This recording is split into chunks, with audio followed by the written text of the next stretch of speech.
भारत में सेमीकंडक्टर से जुड़ी फैक्ट्रियां लगनी शुरू हो चुकी है। इस साल के अंत तक पहली मेड इन इंडिया चिप बाजार में आ जाएगी। साल 2014 में भारत में सिर्फ एक स्पेस स्टार्टअप था, आज 300 से ज्यादा है। 20,000 करोड़ रुपए के ऑटोमोबाइल एक्सपोर्ट कर रहा है। आज हम All L40 engines generating nominal thrust, S138 motor ignited. बिल्कुल ये लाल तस्वीरें हम देख पा रहे हैं। प्रधानमंत्री उन तमाम वैज्ञानिकों के बीच पहुंच चुके हैं। हम तस्वीरों में इस फोरम की टाइमिंग बहुत परफेक्ट है।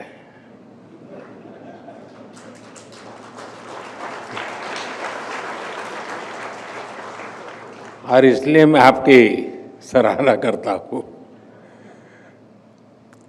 अभी पिछले हफ्ते ही लाल किले से मैंने नेक्स्ट जनरेशन रिफॉर्म्स की बात कही है, और अब ये फोरम इस स्पिरिट के फोर्स मल्टीप्लायर के रूप में काम कर रहा है। साथियों, यहां वैश्विक परिस्थितियों पर, जियो इकोनॉमिक्स पर बहुत विस्तार से चर्चाएं हुई हैं। और जब हम ग्लोबल कॉन्टेक्स्ट में देखते हैं तो आपको भारत की इकोनॉमी की मजबूती का एहसास होता है। आज भारत दुनिया की फास्टेस्ट ग्रोइंग मेजर इकोनॉमी है। हम बहुत जल्द दुनिया की तीसरी सबसे बड़ी इकोनॉमी बनने वाले हैं।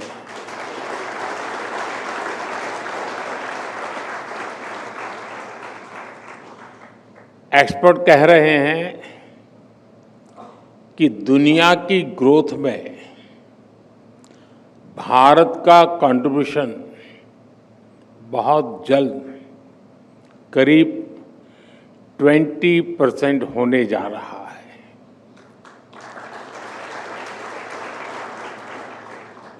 ये ग्रोथ, ये रेजिलियंस जो हम भारत की इकोनॉमी में देख रहे हैं, इसके पीछे बीते एक दशक में भारत में आई मैक्रो इकोनॉमिक स्टेबिलिटी है। आज हमारा फिस्कल डेफिसिट घटकर 4.4% तक पहुंचने का अनुमान है, और ये तब है जब हमने कोविड का इतना बड़ा संकट झेला है। आज हमारी कंपनियां कैपिटल मार्केट से रिकॉर्ड फंड्स जुटा रही हैं। आज हमारे बैंक्स पहले से कहीं ज्यादा मजबूत है। इन्फ्लेशन बहुत लो है, इंटरेस्ट रेट्स कम है। आज हमारा करंट अकाउंट डेफिसिट कंट्रोल में है। फॉरेक्स रिजर्व भी बहुत मजबूत है। इतना ही नहीं, हर महीने लाखों डोमेस्टिक इन्वेस्टर्स एसआईपीज के जरिए हजारों करोड़ रुपए मार्केट में लगा रहे हैं। साथियों, आप भी जानते हैं, जब इकोनॉमी के फंडामेंटल्स मजबूत होते हैं, उसकी बुनियाद मजबूत होती है, तो उसका प्रभाव भी हर तरफ होता है। मैंने अभी 15 अगस्त को ही इस बारे में विस्तार से चर्चा की है। मैं उन बातों को नहीं दोहराऊंगा, लेकिन 15 अगस्त के आसपास और उसके बाद एक हफ्ते में जो कुछ हुआ है वो अपने आप में भारत की ग्रोथ स्टोरी का शानदार उदाहरण है। साथियों, अभी लेटेस्ट आंकड़ा आया है कि अकेले जून महीने में, यानी मैं एक महीने की बात करता हूं, अकेले जून के महीने में ईपीएफओ डेटा में 22 लाख फॉर्मल जॉब जुड़ी है और ये संख्या अब तक के किसी भी महीने से ज्यादा है। भारत की रिटेल इन्फ्लेशन 2017 के बाद सबसे कम स्तर पर है। हमारे फॉरेन एक्सचेंज रिजर्व्स अपने रिकॉर्ड हाई के करीब है। 2014 में हमारी solar PV module manufacturing capacity करीब 2.5 गीगावाट थी। ताजा आंकड़ा है कि आज ये कैपेसिटी 100 गीगावाट के ऐतिहासिक पड़ाव तक पहुंच चुकी है।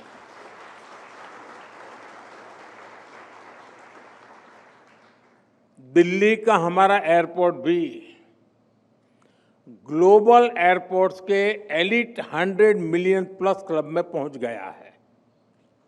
आज इस एयरपोर्ट की annual passenger handling capacity 100 million plus की है। दुनिया के सिर्फ 6 एयरपोर्ट्स इस एक्सक्लूसिव ग्रुप का हिस्सा है। साथियों, बीते दिनों एक और खबर चर्चा में रही है। S&P ग्लोबल रेटिंग ने भारत की क्रेडिट रेटिंग अपग्रेड की है और ऐसा करीब 2 दशकों के बाद हुआ है। यानी भारत अपनी रेजिलियंस और स्ट्रेंथ से बाकी दुनिया की उम्मीद बना हुआ है। साथियों, आम बोलचाल में एक लाइन हम बार बार सुनते आए हैं, कभी हम भी बोलते हैं, कभी हम भी सुनते हैं, और कहा जाता है मिसिंग द बस। यानी कोई अवसर आए और वो निकल जाए। हमारे देश में पहले की सरकारों ने टेक्नोलॉजी और इंडस्ट्री के अवसरों की कई ऐसी बसेस छोड़ी हैं। मैं आज किसी की आलोचना के इरादे से यहां नहीं आया हूं, लेकिन लोकतंत्र में कई बार तुलनात्मक बात करने से स्थिति और स्पष्ट होती है। साथियों, पहले की सरकारों ने देश को वोट बैंक की राजनीति में उलझा कर रखा। उनकी सोच चुनाव से आगे सोचने की ही नहीं थी। वो सोचते थे जो कटिंग एज टेक्नोलॉजी है वो बनाने का काम विकसित देशों का है। हमें कभी जरूरत होगी तो वहां से इंपोर्ट करेंगे। यही वजह थी कि सालों तक हमारे देश को दुनिया के बहुत से देशों से पीछे रहना पड़ा। हम बस मिस करते रहे। मैं कुछ उदाहरण बताता हूं। जैसे हमारा कम्युनिकेशन सेक्टर है। जब दुनिया में इंटरनेट का दौर शुरू हुआ तो उस वक्त की सरकार असमंज में से थी। फिर 2G का दौर आया तो क्या क्या हुआ ये हम सब ने देखा है। हमने वो बस मिस कर दी। हम 2G, 3G और 4G के लिए भी विदेशों पर निर्भर रहे। आखिर कब तक ऐसा चलता रहा? इसलिए 2014 के बाद भारत ने अपनी अप्रोच बदली। भारत ने तय कर लिया कि हम कोई भी बस छोड़ेंगे नहीं, बल्कि ड्राइविंग सीट पर बैठकर आगे बढ़ेंगे।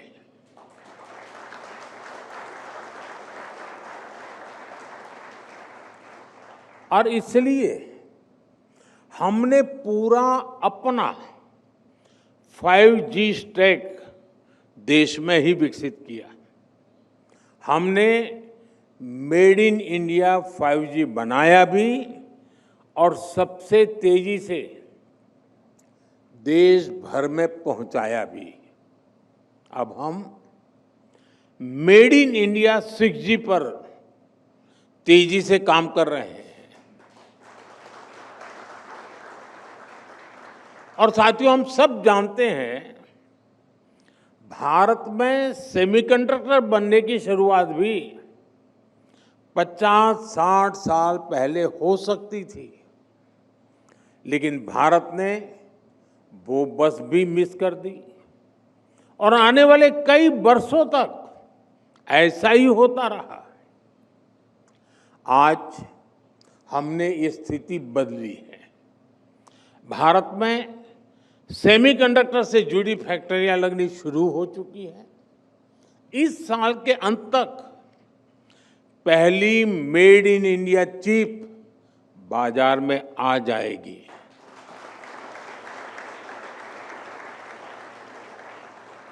साथियों, आज नेशनल स्पेस डे भी है। मैं आप सभी को नेशनल स्पेस डे की शुभकामनाएं और उसके साथ ही इस सेक्टर की भी बात करूंगा। 2014 से पहले स्पेस मिशंस भी सीमित होते थे और उनका दायरा भी सीमित था।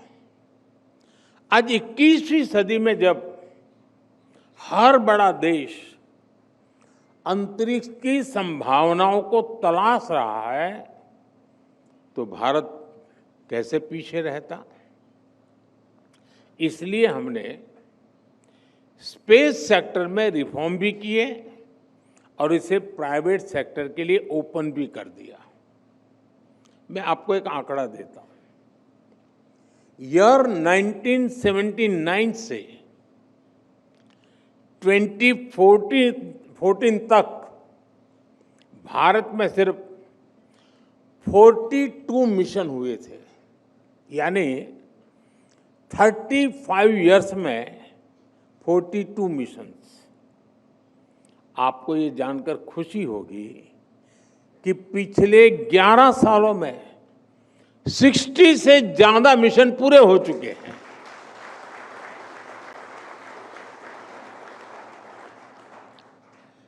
आने वाले समय में कई सारे मिशन लाइन अप है।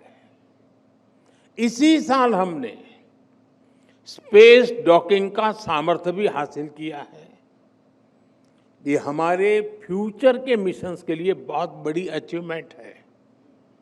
अब भारत गगनयान मिशन से अपने एस्ट्रोनॉट्स को स्पेस में भेजने की तैयारी में है और इसमें हमें ग्रुप कैप्टन शुभांशु शुक्ला के अनुभवों से भी बहुत मदद मिलने वाली है।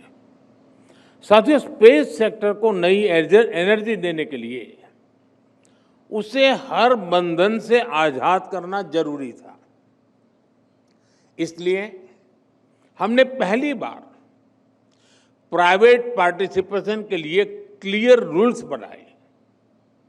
पहली बार स्पेक्ट्रम एलोकेशन ट्रांसपेरेंट हुआ। पहली बार फॉरेन इन्वेस्टमेंट लिबरलाइज हुआ और इस साल के बजट में हमने स्पेस स्टार्टअप्स के लिए 1,000 करोड़ रुपए का वेंचर कैपिटल फंड भी दिया है। साथियों, आज भारत का स्पेस सेक्टर इन रिफॉर्म्स की सफलता देख रहा है। साल 2014 में भारत में सिर्फ एक स्पेस स्टार्टअप था, आज 300 से ज्यादा है।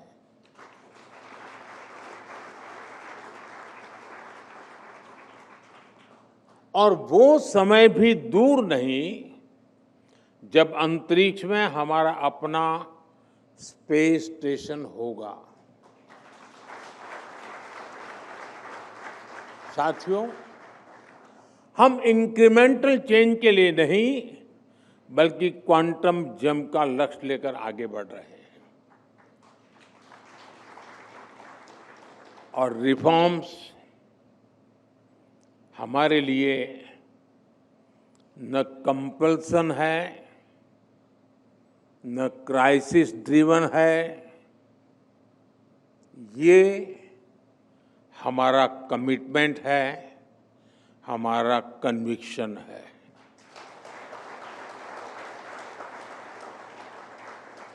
हम होलिस्टिक अप्रोच के साथ किसी एक सेक्टर की गहरी समीक्षा करते हैं और फिर वन बाय वन उस सेक्टर में रिफॉर्म किए जाते हैं। फ्रेंड, कुछ ही दिन पहले संसद का मॉनसून सत्र समाप्त हुआ है। इसी मॉनसून सत्र में आपको रिफॉर्म्स की निरंतरता दिखेगी। विपक्ष द्वारा अनेक व्यवधान पैदा करने के बावजूद हम पूरे कमिटमेंट के साथ रिफॉर्म्स पे जुटे रहे। इसी मॉनसून सत्र में जन विश्वास 2.0 है। ये ट्रस्ट बेस्ड गवर्नेंस और प्रो पीपल गवर्नेंस से जुड़ा बहुत बड़ा रिफॉर्म हुआ है। जन विश्वास के पहले एडिशन में हमने करीब 200 माइनर ऑफेंसेस को डीक्रिमिनलाइज किया था। अब इस कानून के दूसरे एडिशन में हमने 300 से ज्यादा माइनर ऑफेंसेस को डीक्रिमिनलाइज कर दिया है। इसी सेशन में इनकम टैक्स कानून में भी रिफॉर्म किया गया है। 60 साल से चले आ रहे इस कानून को अब और सरल बनाया गया है। और इसमें भी एक खास बात है, पहले इस कानून की भाषा ऐसी थी कि सिर्फ वकील या सीए ही इसे ठीक से समझ पाते थे, लेकिन अब इनकम टैक्स बिल को देश के सामान्य टैक्स पेयर की भाषा में तैयार किया गया है। ये दिखाता है कि नागरिकों के हितों को लेकर हमारी सरकार कितनी संवेदनशील है। साथियों, इसी मॉनसून सेशन में माइनिंग से जुड़े कानूनों में भी बहुत संशोधन किया गया है। शिपिंग और पोर्ट से जुड़े कानून भी बदले गए हैं। ये कानून भी अंग्रेजों के जमाने से ऐसे ही चले आ रहे थे। अब जो सुधार हुए हैं वो भारत की ब्लू इकोनॉमी को, पोर्ट लेड डेवलपमेंट को बढ़ावा देंगे। इसी तरह स्पोर्ट्स सेक्टर में भी नए रिफॉर्म किए गए हैं। हम भारत को बड़े इवेंट्स के लिए तैयार कर रहे हैं। स्पोर्ट्स इकोनॉमी के पूरे इकोसिस्टम का निर्माण कर रहे हैं। इसलिए सरकार नई नेशनल स्पोर्ट्स पॉलिसी खेलो भारत नीति लेकर भी आई है। साथियों, जो लक्ष्य हासिल कर लिया उसी में संतुष्ट हो जाऊं, इतना करके बहुत हो गया, मोदी आराम कर लेगा, ये मेरे स्वभाव में नहीं है।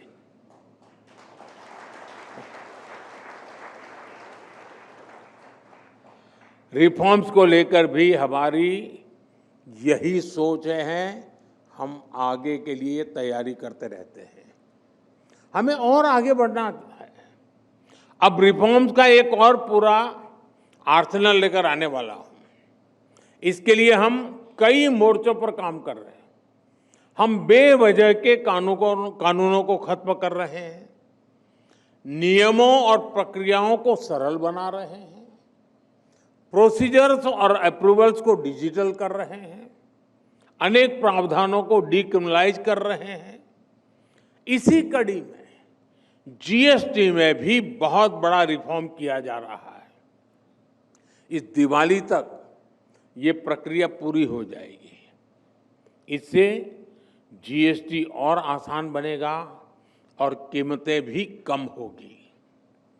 साथियों, नेक्स्ट जनरेशन रिफॉर्म्स के लिए इसके इस आर्सेनल से भारत में मैन्युफैक्चरिंग बढ़ेगी, मार्केट में डिमांड बढ़ेगी, इंडस्ट्री को नई एनर्जी मिलेगी, एम्प्लॉयमेंट के नए अवसर बनेंगे और ease of living, ease of doing business दोनों इंप्रूव होंगे। साथियों, आज भारत 2047 तक विकसित होने के लिए पूरी शक्ति से जुटा है और विकसित भारत का आधार आत्मनिर्भर भारत है। आत्मनिर्भर भारत को भी हमें 3 पैरामीटर्स पर देखने की जरूरत है। ये पैरामीटर है स्पीड, स्केल और स्कोप। अपने ग्लोबल पैंडेमिक के दौरान भारत की स्पीड भी देखी है, स्केल भी देखा है और स्कोप भी महसूस किया है। आपको याद होगा उस समय कैसे एकदम बहुत सारी चीजों की जरूरत पड़ गई थी और दूसरी तरफ ग्लोबल सप्लाई चेन भी एकदम ठप हो गई थी। तब हमने देश में ही जरूरी चीजें बनाने के लिए कदम उठाए। देखते ही देखते हमने बहुत बड़ी मात्रा में टेस्टिंग किट्स बनाए, वेंटिलेटर्स बनाए, देश भर के अस्पतालों में ऑक्सीजन प्लांट्स लगाए। इन सारे कामों में भारत की स्पीड दिखाई दी। हमने देश के कोने कोने में जाकर अपने नागरिकों को 220 करोड़ से ज्यादा मेड इन इंडिया वैक्सीन लगाई और वो भी बिल्कुल मुफ्त। इसमें भारत का स्केल दिखाई देता है। हमने करोड़ों लोगों को तेजी से वैक्सीन लगाने के लिए कोविन जैसा प्लेटफॉर्म बनाया। इसमें भारत का स्कोप नजर आता है। ये दुनिया का सबसे अनूठा सिस्टम था जिसके चलते रिकॉर्ड समय में हमने वैक्सीनेशन भी पूरा कर लिया। साथियों, ऐसे ही एनर्जी के क्षेत्र में भारत के स्पीड, स्केल और स्कोप दुनिया देख रही है। हमने तय किया था कि 2030 तक हम अपनी टोटल पावर कैपेसिटी का 50% नॉन फॉसिल फ्यूल से जनरेट करेंगे। ये 2030 तक का लक्ष्य था। ये टारगेट हमने 5 साल पहले इसी साल 2025 में ही अचीव कर लिया।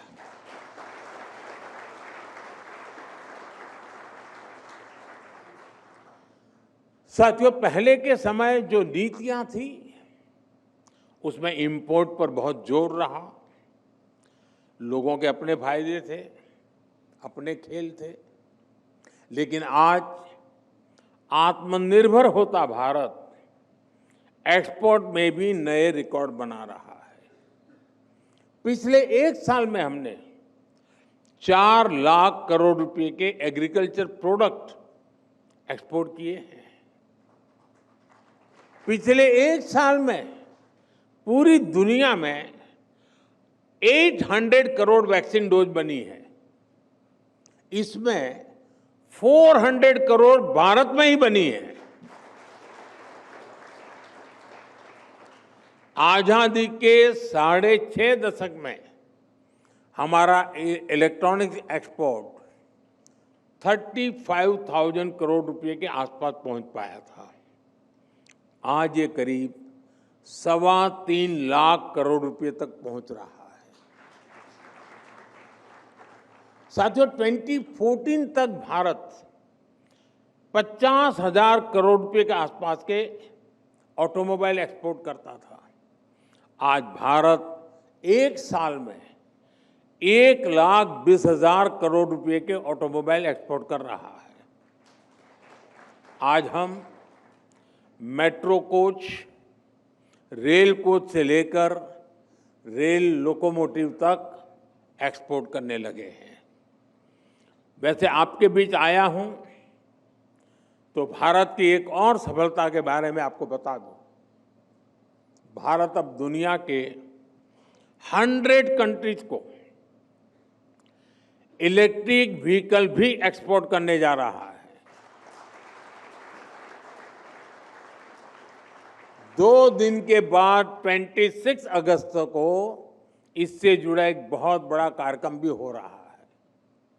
साथियों, आप सभी जानते हैं, देश की प्रगति का बहुत बड़ा आधार रिसर्च भी है।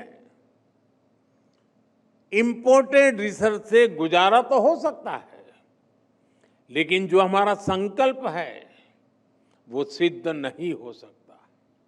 इसलिए रिसर्च फील्ड में हमें अर्जेंसी चाहिए, वैसा माइंडसेट चाहिए। हमने रिसर्च को प्रोत्साहित करने के लिए बहुत तेजी से काम किया है। इसके लिए जो जरूरी पॉलिसी और प्लेटफॉर्म चाहिए, उस पर भी हम लगातार काम कर रहे हैं। आज रिसर्च और डेवलपमेंट पर होने वाला खर्च 2014 की तुलना में 2 गुने से भी अधिक हो गया है। 2014 की तुलना में फाइल किए जाने वाले पेटेंट्स की संख्या भी 17 टाइम ज्यादा हो गई है। हमने करीब 6,000 हायर एजुकेशन इंस्टीट्यूट में रिसर्च एंड डेवलपमेंट सेल्स स्थापित किए हैं। वन नेशन वन सब्सक्रिप्शन से भी आप परिचित हैं। इसने छात्रों के लिए विश्व स्तरीय रिसर्च जर्नल्स तक पहुंचने में उनको बहुत आसान बना दिया है। हमने 50,000 करोड़ रुपए के बजट के साथ नेशनल रिसर्च फाउंडेशन बनाया है। 1 लाख करोड़ रुपए की research development fund innovation scheme को भी मंजूरी दी थी। लक्ष्य ये है कि प्राइवेट सेक्टर में, विशेषकर सनराइज और स्ट्रेटेजिक सेक्टर में नई रिसर्च को सपोर्ट मिले। साथियों, यहाँ इस समिट में इंडस्ट्री के भी बड़े बड़े दिग्गज भी हैं। आज समय की मांग है कि इंडस्ट्री और प्राइवेट सेक्टर आगे आए, विशेषकर clean energy, quantum technology, battery storage, advance materials और बायोटेक्नोलॉजी जैसे सेक्टर्स में रिसर्च पर अपना काम और अपना निवेश बढ़ाएं। इससे विकसित भारत के संकल्प को नई एनर्जी मिलेगी। साथियों, रिफॉर्म, परफॉर्म, ट्रांसफॉर्म के मंत्र पर चल रहा भारत आज उस स्थिति में है कि वो दुनिया को धीमी ग्रोथ से बाहर निकाल सकता है। हम ठहरे हुए पानी में किनारे पर बैठ करके कंकड़ मारकर एंजॉय करने वाले लोग नहीं हैं।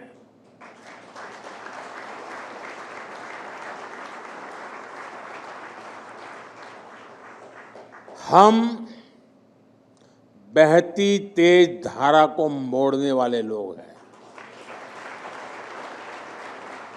और जैसा मैंने लाल किले से कहा था, भारत समय को भी मोड़ देने का सामर्थ्य लेकर चल रहा है।